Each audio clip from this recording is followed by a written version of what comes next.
اللہ الرحمن الرحیم۔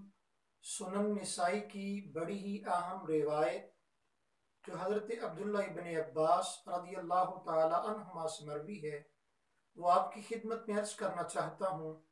بڑی ہی توجہ اور انہماک کے ساتھ اس کو سماعت بھی کیجئے اور اس کو اپنے دل میں جگہ بھی دیجئے۔ رسول محتشم بولیے صلی اللہ علیہ وسلم کا ارشاد گرامی ہے، فرمایا جس انسان کو 4 نعمتیں مل گئیں وہ بندہ سمجھ لے اسے دنیا و آخرت کی ساری بھلائی مل گئی۔ وہ 4 نعمتیں کون کون سی ہیں؟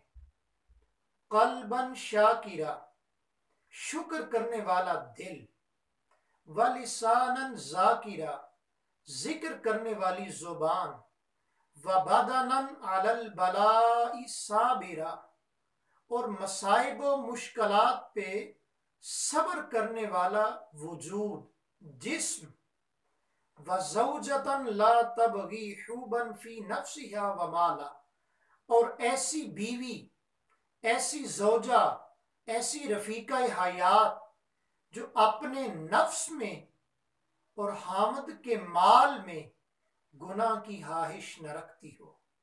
تو دوستو، صاحبو، آؤ پنجگانہ فرضی نمازوں، دیگر اعمال صالحہ کے وقت اللہ رب العزت سے ان عظیم نعمتوں کو مانگنے کی عادت بنائیے۔ دعا ہے اللہ رب العزت ان عظیم نعمتوں سے ہمیں مالا مال فرمائے، آمین۔